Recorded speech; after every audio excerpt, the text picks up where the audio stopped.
Sabadão, 28 de março de 2026. Bom dia e bem-vindos a mais um Café com o Cossenza. Vou falar como é que foi minha sexta-feira aqui em Miami e vou comentar também um pouco de tênis para variar um pouquinho. Vou falar sobre... eu estou dizendo que é para variar um pouquinho porque o que eu menos fiz essa semana aqui foi ver partidas de tênis. Foi muito de conversas e procurar pautas, entrevistas e conhecer pessoas e fazer contatos do que ver tênis na prática, o que é bom, não é ruim não. Mas eu vi pouco tênis. Hoje deu para ver, ontem deu para ver um pouquinho mais, né? Sexta-feira vi a dupla da Luísa e da Gabi, depois vi o jogo do Sinner e do Zverev, vi muito pouco de Lerretica e FIS. Mas vou comentar um pouquinho sobre os dois jogos que eu vi, que foram a semi de duplas femininas e a segunda semi masculina entre o Sinner e o Zverev. Vou começar falando sobre o meu dia. Sempre começo, né, contando o diário de como as coisas aconteceram aqui. Eu cheguei bem cedo lá, o jogo começava 1h, né? Eu cheguei lá acho que 11h30 e fui no lounge do Itaú, porque eu queria bordar o boné que eu vou dar de presente para um amigo, botar as iniciais dele. Eles fazem isso lá, né? Pegam o boné oficial do torneio, botam as iniciais da pessoa. Então eu fiquei um tempo lá no lounge, tomando um prosecco de cortesia, enquanto bordava o boné. E lá tem um negócio muito legal que eles simulam você autografando a câmera. Sabe essas coisas de fim de partida que o vencedor vai lá e autografa? E eles fazem um vídeo assim, ficou muito legal. Eu fiz um vídeo meu assinando e curti muito, ficou bem bonitinho, é bem legal a experiência lá. Aliás, assim, não é porque o Itaú tá me convidando pra cá que eu tô elogiando. Acho que o Itaú faz coisas muito bem aqui, né? Eu fiz uma entrevista com o CEO do banco nessa sexta-feira. Os apoiadores já receberam no grupo do Telegram, inclusive, essa entrevista, o áudio na íntegra, sem cortes. Mas tem muita coisa diferente para o cliente Itaú aqui, sabe? Tem uns que vêm convidados para cá e tem uns que não são convidados e que são clientes personalité, podem entrar no lounge, ganham esse prosecco de cortesia, podem fazer essas experiências, ficam lá sentados, vendo o jogo. Tem TV, tem ventilador, tem poltroninha, tem spa de mão, tem umas coisas legais lá. E além disso, eles têm outros lugares para ver o jogo, né? Tem a suíte principal, que eles chamam, que é a suíte da Nine. Não é Nine por causa do Ronaldo, Nine é o nome da suíte no estádio, né? Não é o nome que o Itaú deu. E que são, assim, é um espaço grande com 9 suítezinhas, com comida, né, de altíssimo nível, atendimento, né, e tudo cortesia, né, comida, bebida, tudo incluído para os clientes do Itaú que estão lá. E tem outro espaço que eles chamam de cabana, que fica no fundo de quadra, na parte das arquibancadas provisórias. Esse eu não fui, eu vi fotos, parece ser muito interessante, e é um lugar maravilhoso para ver a quadra, né? Nessa suíte da Nine, que eu fui nessa sexta-feira, tem, né, aquelas poltronas com TV na frente, a visão é bem no centro da quadra, na lateral, é um lugar ótimo, excelente para ver jogo também. E óbvio que ali também tem, né, todos os convidados, tem um networking que rola, tem, né, contatos. E hoje, nessa noite de sexta-feira, estava o Ronaldo lá, o Ronaldo Fenômeno, tirou foto com os convidados. A Navratilova estava lá. E foi muito curioso, porque a Navratilova aparece, eu vejo a Navratilova na hora que está todo mundo fazendo fila para tirar foto com o Ronaldo, e a Navratilova circulando assim livremente. Com certeza que muita gente naquele camarote ou não viu a Navratilova ou não sabia quem ela era, porque ela estava assim, tranquilaça, super low profile. Sentou ali, jantou com a família e, né, ninguém foi lá incomodar. Eu gostaria muito de ter tirado uma foto com a Navratilova, porque, né, eu tenho poucas chances de tietar. Normalmente eu estou, né, a trabalho ou em, né, modo entrevista. Só que ela sentou para jantar com a família. Eu, né, não atrapalho pessoas que estão jantando com suas famílias, que eu acho que não é hora disso. E acabou que eu não consegui fazer essa foto, mas tudo bem. E assim, eu vi o jogo da Luísa da sala de imprensa. Depois fui para essa suíte do Itaú, fiquei lá até o fim do dia, entrevistei o CEO do banco, foi um papo de meia hora, foi interessante, falou sobre investimentos do banco, o cliente, a relação do banco com o tênis, falou sobre João Fonseca, as exibições patrocinadas pelo Itaú, perguntei sobre a relação dele com o XP e tal. Ele deu respostas políticas, mas interessantes. Para quem gosta desse tipo de abordagem, é interessante ouvir o áudio. E depois fiquei lá até o fim, né? Mas foi basicamente esse o meu dia. A suíte é muito legal. Foi, sim. E hoje foi um dos poucos dias que eu encontrei os outros jornalistas que foram convidados pelo Itaú, porque cada um fica, né, num tipo de pauta. Todos os dias eu estava com o Lucas da CNN, mas nos outros dias, tinha repórter, né, da Harper's Bazaar, do Valor Econômico, da Forbes, tinha outro veículo que eu não lembro agora qual era, então, mas alguns veículos mais voltados para pautas de marketing, de economia, que normalmente não ligam muito para o tênis, então a gente não ficou junto durante a semana. E hoje foi todo mundo para a suíte, a gente, né, meio que se conheceu lá, né? Eu conheci melhor as outras pessoas da viagem, foi bem interessante. E foi esse o meu dia, né? Pulei a parte que eu estou tentando entrevistas com duas pessoas que talvez rolem amanhã ou talvez não.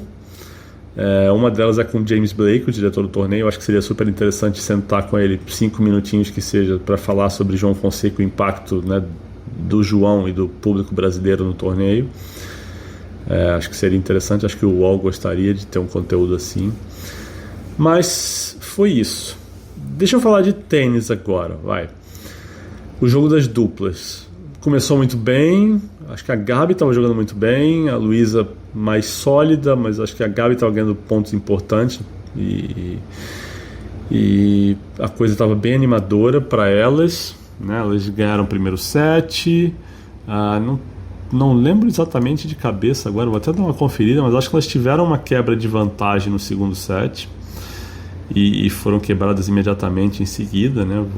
Enquanto eu estou falando aqui, eu estou abrindo o coisa. Não, mas elas não tiveram quebra de vantagem, né? A Siniakova e a Townsend fizeram 2-0, depois ficou 2-2, e depois... depois sim, a Luísa e a Gabi fizeram 3-2, tiveram uma quebra de frente. Mas aí a quebra é imediata depois, 3-3. E o fim desse set é que é um pecado, porque a Luísa e a Gabi tiveram breakpoint no 4-4, não conseguiram confirmar e foram quebradas depois para 6-4. E o match tie-break, assim, foi muito superior da Siniakova e da Townsend.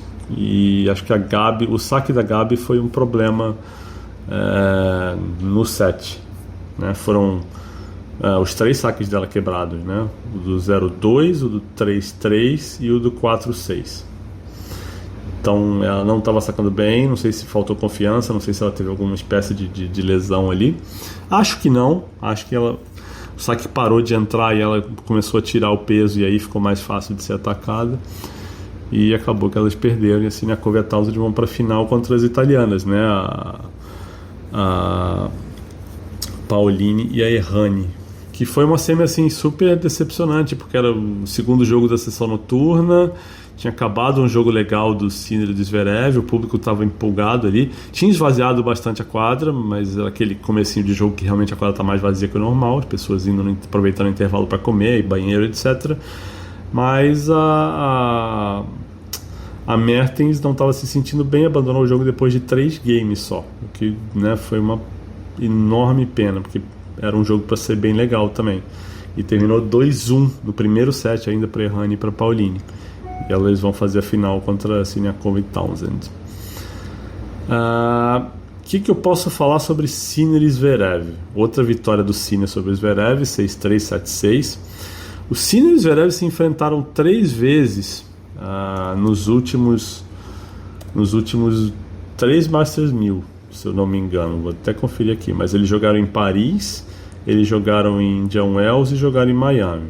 Em Paris foi 6-0, 6-1 para o Sinner na semi, e Indian Wells também foi semi, foi 6-2, 6-4, e agora em Miami também é semi, 6-3, 7-6. E olha, esse jogo foi um jogo muito bom de Zverev, isso aqui dá dó. O segundo set dele foi muito bom, eu acho que ele foi muito mais ofensivo do que ele costuma ser. Ele teve sucesso atacando, teve chances para quebrar o Sinner no segundo set, jogou muito bem quando precisou salvar a breakpoint. Teve um game nervoso ali que ele toma um time violation no fim do segundo set e faz um ace de segundo saque em seguida. Então estava sendo uma atuação muito boa do Zverev. Enquanto o Sinner não estava tão bem do fundo de quadra, mas estava sacando bem, então ele estava se segurando. Mas eu achava que o Zverev tinha uma chance boa de levar esse segundo set, forçar o terceiro e tal. E ele começa bem o tie-break, vai equilibrado, e tem um ponto no 4-4 que o Zverev está no saque e ele erra um smash.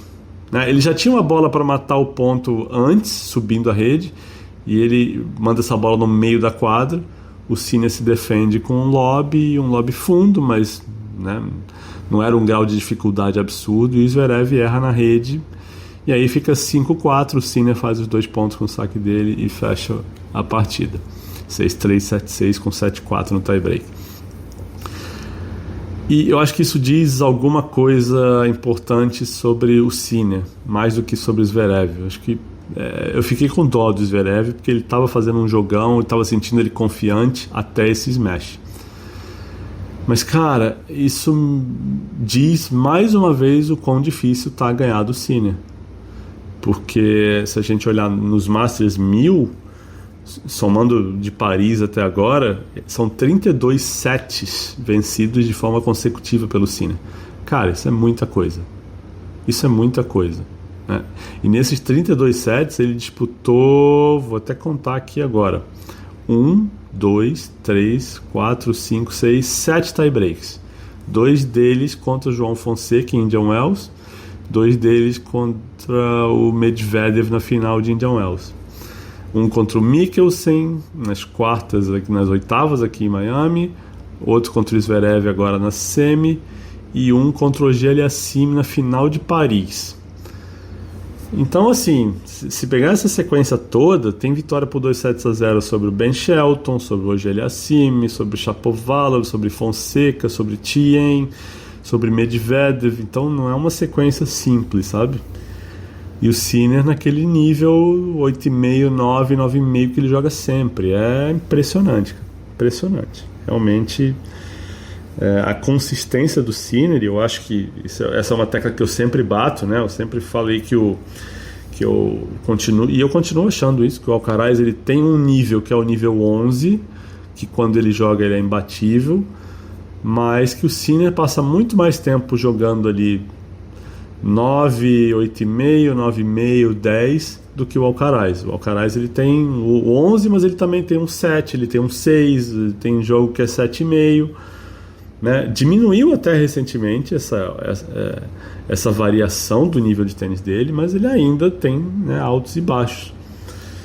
E como teve lá em Indian Wells, como teve o jogo dele contra o Medvedev, ele nem jogou tão mal, mas não teve no melhor tênis dele.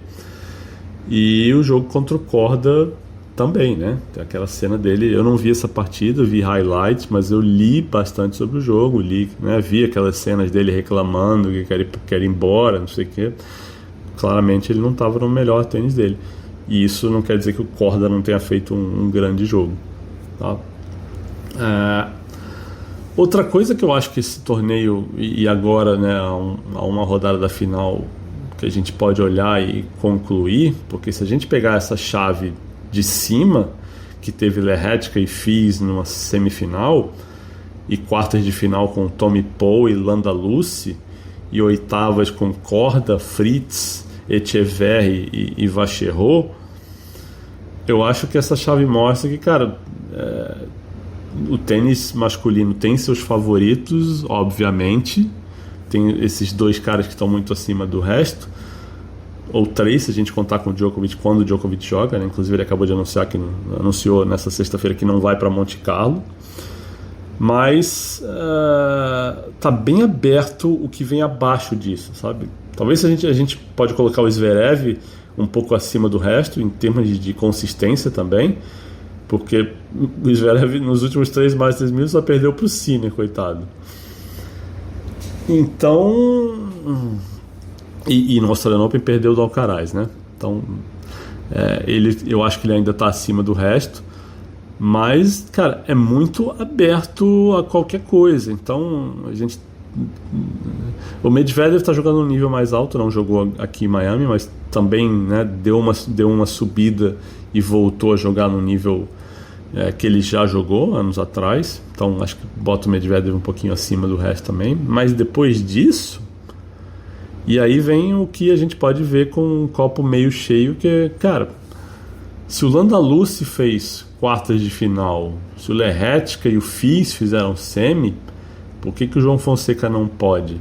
Sabe, se der uma sorte de pegar uma chave que abre assim como abriu essa chave de Miami, né? Essas oportunidades vão surgir e acho que cedo ou tarde ele pega uma delas. Eu estou olhando com certo otimismo nesse sentido, né? Não estou achando que não, o Fonseca está pronto para ganhar do Medvedev ou do Zverev ou do Sinner ou do Alcaraz em qualquer torneio. Acho que, né, não é assim. Pode acontecer, mas ainda acho que é zebra se acontecer.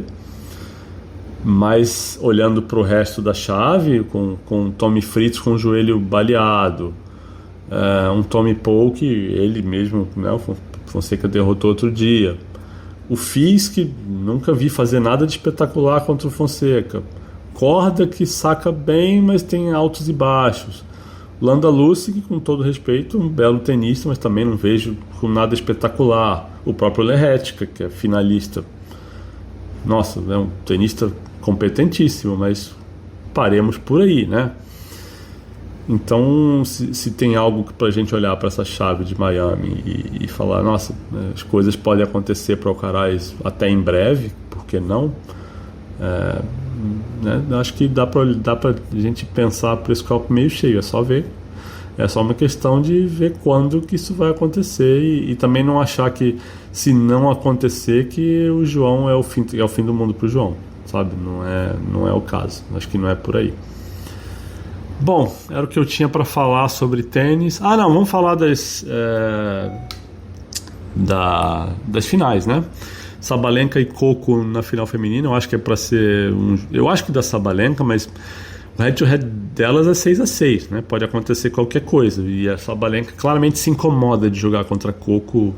Acho que um pouco mais mentalmente do que tecnicamente, sabe? Mas a Sabalenka está jogando muito bem, né? Ela vem de uma semi que ela foi muito, muito forte contra a Rybakina. Foi um dos poucos jogos que eu vi da quadra, inclusive, esse ano. E a final masculina, o Sinner é muito favorito sobre o Lerretica, né? Acho que aí não tem para onde correr.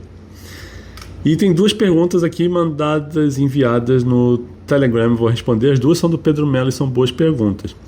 A primeira é o seguinte: a expectativa era por grandes jogos, principalmente na reta final do torneio, mas a realidade é bem diferente. Isso se deve ao novo normal de ter muitos torneios de 2 semanas? Não acho que seja isso, Pedro.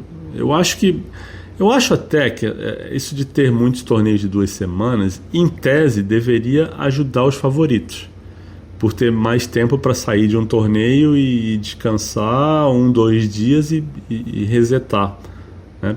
Principalmente nessa sequência Miami e Indian Wells, que já era assim, né? Essa não mudou. Mas às vezes a gente vê tenistas ganhando os 2 torneios. E é o que pode acontecer com o Sinner e com a Sabalenka dessa vez. Então não acho que é muito por muitos torneios de 2 semanas, até porque o calendário desse ano ainda não está afetado por isso.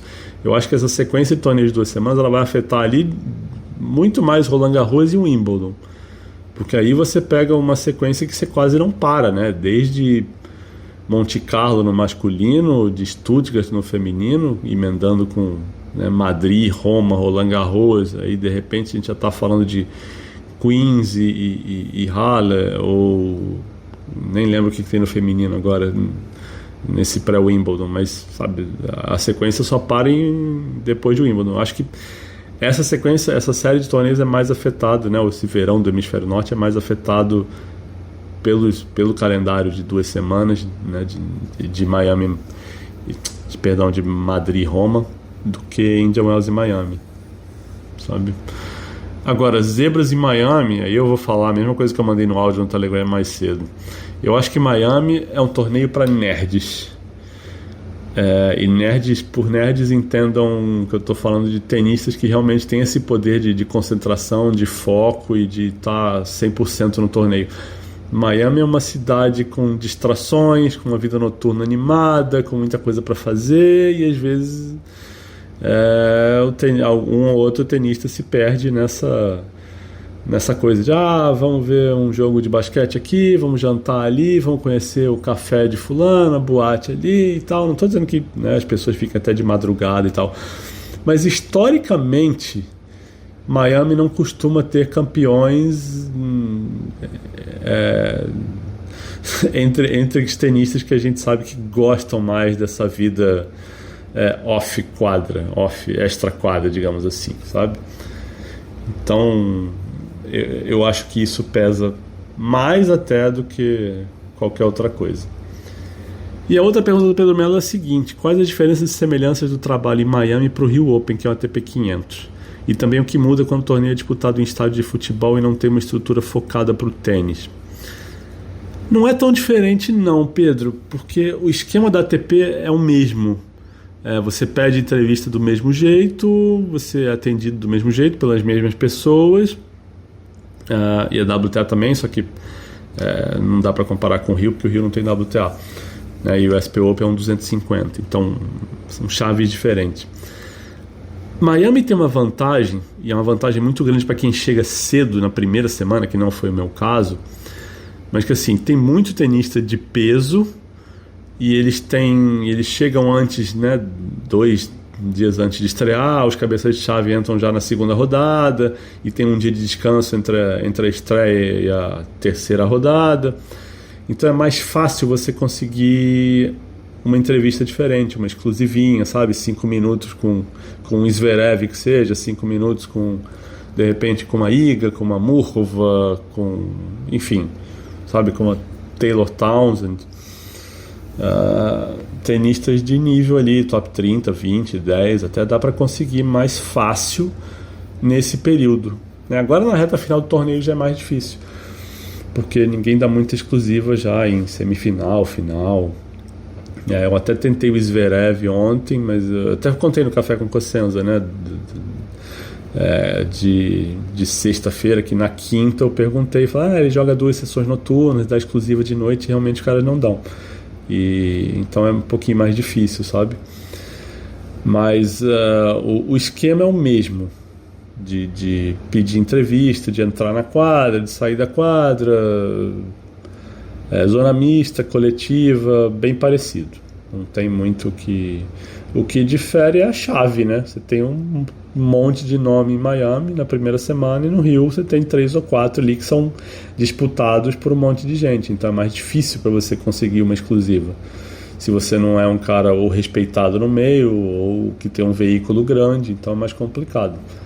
Eu, felizmente, consegui muita coisa no Rio. Acho que eu tenho, né, uma certa reputação no tênis que o torneio entende e a ATP entende, porque a ATP consulta o torneio. Então, às vezes, muitas das vezes que eu peço exclusivo, eu consigo alguma coisa.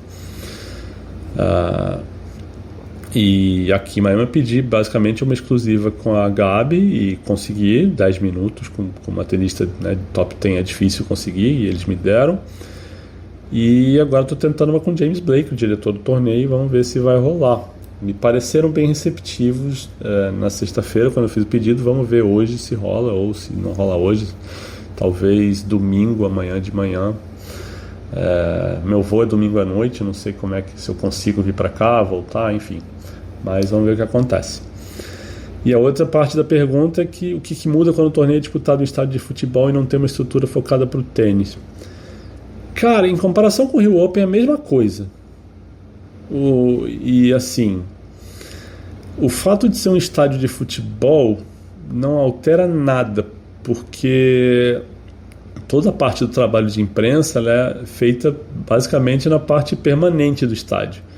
Então a sala de imprensa é a sala de imprensa do Miami Dolphins, a parte de coletivas e de zona mista é feita na parte coberta, que é a parte permanente. Os assentos da imprensa são na parte permanente do estádio, na arquibancada lateral. Então para a imprensa não afeta nada. Inclusive a estrutura que eles montam aqui, de tipo 20, 30 quadras, né? São 20 não sei quantas quadras de treino. Cara, é melhor do que muito torneio com quadra permanente, sabe? O fato de ser provisório acho que não afeta nada. Nada. E sejamos sinceros, assim, tudo que é feito provisório, né, a parte de arquibancada provisória eu nem falo porque eu não frequento, não afeta nada pro trabalho mesmo. Mas a parte de fora, externa, que é aliás, eu não falei, mas tem o refeitório da imprensa na parte permanente, tem uma lanchonete para funcionários que a gente tem desconto lá, que também é nas lanchonetes do estádio, né, na parte permanente. Tem loja, tem tudo para você fazer, o suíte do Itaú na parte permanente, então isso não afeta nada. É até melhor, porque é um estádio grande que tem uma estrutura já pronta para receber qualquer coisa, né? A diferença é que eles só usam metade, só usam uma das laterais do estádio. Lateral eu digo não o fundo, né, do estádio, a parte que é sideline, né, que acompanha as linhas laterais do estádio, seja de, sei lá, futebol americano, né, não é a linha de fundo. E a parte provisória do lado de fora, que tem lanchonete, que tem experiências e tal, é como é em qualquer torneio, é montado e com stands e lojinhas bonitinhas, e eles botam grama artificial, tem partes cobertas, tem muito guarda-sol, tem lugar para sentar coberto, então eles fazem de uma maneira que, cara, é bem agradável, sabe? É um ambiente muito bom.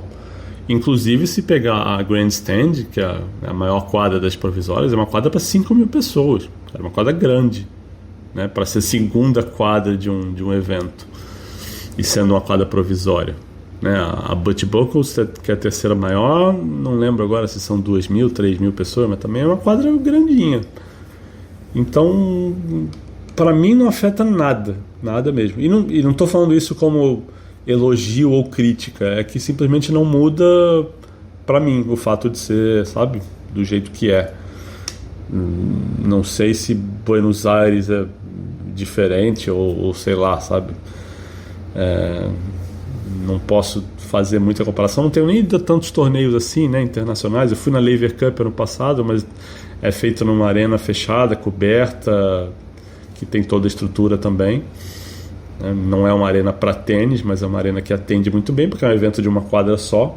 Então, e tem um espaço externo ali que é bom o bastante para ativações de patrocínio. Mas eu acho excelente assim, aqui em termos de estrutura, sabe? De lanchonetes, lojas, ativações, experiências, tudo muito funciona muito redondinho, sabe? A questão de acessos, de transporte, tudo bem redondo, tudo nos horários certos. Gostei muito. Já tinha gostado quando eu vim em 2019 e mudou pouquíssimo. O pouco que mudou para melhor. Tá bom? Então é isso por hoje, gente. Um bom sábado para todo mundo. Obrigado para quem ficou até o fim. Um abraço e volto amanhã.